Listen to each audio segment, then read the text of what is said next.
Oi gente, graça e paz de Cristo, bem-vindos ao canal Cristo em Evidência. Eu sou a Milis e o tema do nosso vídeo de hoje vai ser um tema bem diferente, certo?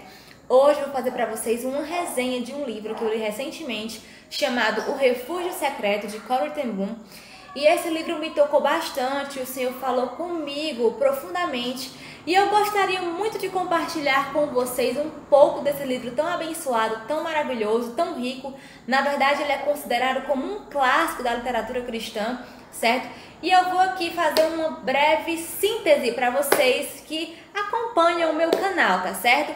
Bem, pessoal, o livro é esse daqui, certo? Chamado O Refúgio Secreto, de Cornélia ten Boom, mais conhecido como Corrie ten Boom, que foi uma missionária e também sobrevivente da Segunda Guerra Mundial. E aí, pessoal, é interessante que nesse livro ela narra um pouco sobre os primeiros anos, né? Sobre a infância, sobre a adolescência, juventude, sobre como era a casa dela, a família dela. E a Corrie, pessoal, ela pertencia a uma renomada família de relojoeiros holandeses, de Haarlem, próximo de Amsterdã, ficava mais ou menos meia hora de Amsterdã.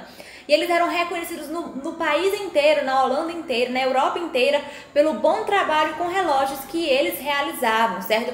O pai da Corrie, Casper ten Boom, ele era profissional e todos ali o reconheciam.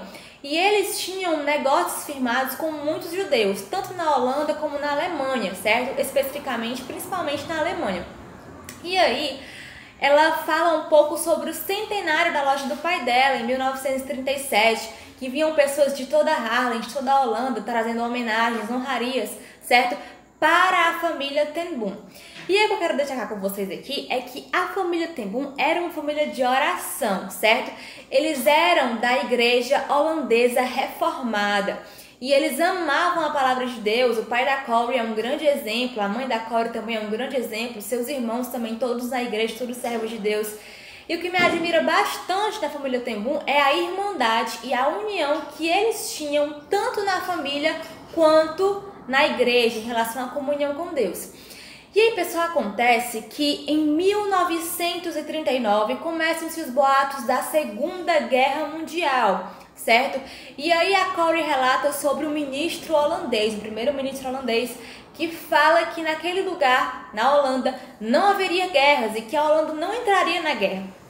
Só que aí o pai da Corrie fala assim: olha, pessoal, vocês devem se preparar, porque nós vamos ser atingidos pela guerra e a Alemanha vai invadir a Holanda. E aí, gente, o que é mais interessante é que na noite em que o primeiro-ministro se pronuncia na rádio, acontece essa invasão, esse bombardeio em toda a Holanda. E aí acontece que as tropas nazistas invadem o país, certo? E aí, pessoal, o que é mais interessante é que o irmão da Corrie, o Willem ten Boom, ele era um estudioso. Foi o único ten Boom a ir para a faculdade, se formou em teologia, também se formou, se doutorou em filosofia pela Universidade de Leipzig, na Alemanha, e a sua tese de doutorado de 1927 a 1928 foi bastante interessante. Ele escreveu sobre o antissemitismo racial, certo? E ele começou a notar que depois da Primeira Guerra na Alemanha começou a ter um grande horror pelos judeus, uma xenofobia muito grande, um horror muito grande ao povo de Deus, ao povo de descendência hebreia. E aí começaram a ocorrer depredações às lojas judaicas, pichações e palavrões nas sinagogas judaicas, agressões físicas aos judeus, né? Eles relatam no livro, a Corrie relata no livro, que os judeus às vezes estavam andando na rua e eram cercados por pessoas, espancados, judiados, enfim, totalmente injuriados, né? Caluniados de crimes que não cometeram. E aí começa a ter perseguição aos judeus, principalmente para a purificação da raça que Hitler tanto disseminava, certo? Na Alemanha nazista. E aí nós temos a questão também do nacionalsocialismo, que tomou conta ali da Alemanha, da Holanda, de outros países da Europa inteira. E aí, pessoal, é muito interessante destacar que eles, como servos de Deus e como amantes da palavra de Deus, eles decidiram ajudar os judeus que ali estavam sofrendo, certo? Em relação à Segunda Guerra Mundial. Então, eles decidiram contactar várias pessoas para ajudá-los nessa busca por ajudar esses judeus. E eles construíram na casa deles um quarto secreto. E nesse quarto secreto, É bem interessante porque se você fizer uma pesquisa rápida no Google, você vai ver que era um quarto extremamente bem construído, que dificilmente a Gestapo, ou Gestapo, que era a polícia secreta nazista, iria descobrir aquele quarto, certo? E ali, pessoal, eles conseguiram esconder muitos e muitos judeus. Estima-se que a família Ten Boom tenha conseguido ajudar cerca de 800 judeus, certo? A se salvarem do holocausto nazista. Eles mandavam esses judeus para casas de campo, para chácaras, para o interior da Holanda, a fim de que eles não fossem pegos e mandados forçosamente para os campos de concentração, para trabalharem forçadamente e para serem executados logo em seguida, certo? E o que é mais interessante é que a família da Corey acaba sendo descoberta em 28 de fevereiro de 1944. A Gestapo faz uma batida na casa dela e eles levam todos presos, né? Toda a família Ten Boom é presa e levada para a prisão de Scheveningen, que era uma espécie de quartel-general da polícia secreta nazista. E eles ficam presos por vários dias. Só que, infelizmente, o pai dela morre, mas os seus irmãos, né, como Nolle e o Willem, são libertos ali daquela prisão. Mas tanto ela como a sua amável e fervorosa irmã Betsy Ten Boom ficam ali presas por muito tempo. E acontece que elas são mandadas para o campo de concentração em Vught, na Holanda. E lá também elas trabalham forçosamente e relatam os horrores que elas sofreram ali.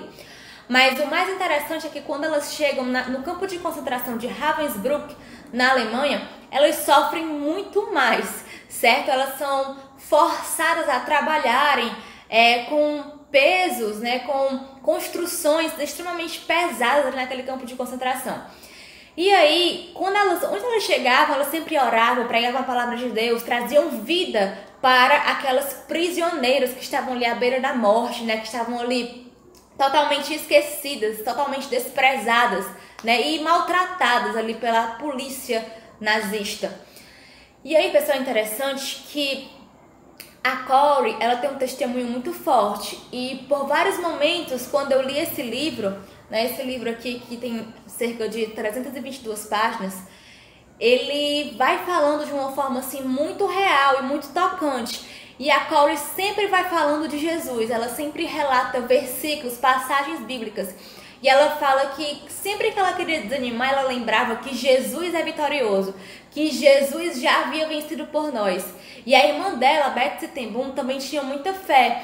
E Deus sempre mostrava muitas coisas para Betsy em sonhos, né? E onde elas chegavam, no campo de concentração, mulheres eram tocadas pelo Espírito de Deus, muitas se convertiam, muitas queriam uma oração, muitas ali estavam em irmandade. Acontece que chegavam mulheres de todo canto, né? Da Polônia, da Áustria, da Tchecoslováquia, e ali o evangelho era difundido, pregado, e muitas se rendiam aos pés de Cristo ali. E a Corey e a Betsy passaram a ser bem vistas por aquelas mulheres, porque elas viam a Betsy e a Corey com um olhar diferente, porque sabiam que elas tinham Deus. Elas falavam muito sobre paz, sobre fé, sobre amor, sobre esperança, certo? Mesmo naquele momento tão difícil. E aí, pessoal, é muito interessante que pouco tempo antes da Betsy falecer e da Corey ser liberta, a Betsy tem um sonho. E ela diz assim: Corey, Deus me deu um sonho.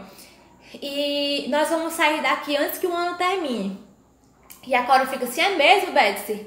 E a Betsy fala assim: sim, Corey, Deus me mostrou isso em um sonho. E aí, quando se dá mais ou menos 16 de dezembro de 44, a Betsy vem a falecer por subnutrição e anemia perniciosa. E a Corey, em 28 de dezembro de 44, é solta do campo de concentração de Ravensbrück. E aí ela lembra do sonho que a irmã dela teve. E aí ela começa a ser tocada por Deus para construir casas de apoio para os sobreviventes da Segunda Guerra Mundial, certo?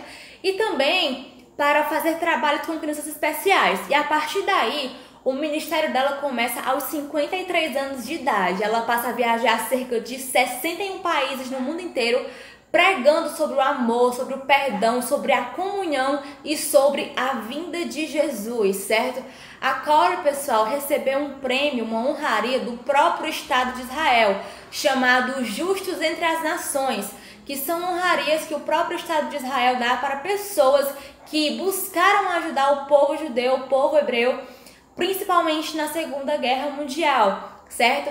E o que é mais interessante, pessoal, é que a Corey, ela fala assim, em uma entrevista para uma evangelista americana chamada Kathryn Kuhlman, num programa chamado I Believe in Miracles, traduzindo Eu Creio em Milagres, ou Eu Acredito em Milagres, ela é questionada da seguinte forma: Corey, por que é que você e sua família arriscaram as próprias vidas para ajudar o povo judeu? E a Corey fala assim: o povo de Deus é sempre bem-vindo. E eu não posso esquecer de que o meu Salvador Jesus também era um judeu. E eu achei isso muito interessante, pessoal, né? O nosso Salvador, o próprio Cristo, também era um judeu, ele era a própria lei. E aí, esse livro é muito impactante, certo? Ele fala muito sobre graça, sobre perdão, sobre livramento de Deus, sobre o cuidado de Deus, né? E sobre confiança em Deus. Então eu super recomendo que vocês comprem esse livro. Ele é de arrepiar da cabeça aos pés, literalmente, certo? Você vai ler relatos fortíssimos da Segunda Guerra. Tem coisas muito fortes nesse livro, mas que super vale a pena ler. E o que a Corey sempre fala no decorrer do livro: Deus é o nosso refúgio secreto, como está escrito no Salmos 46. Deus é o nosso refúgio secreto.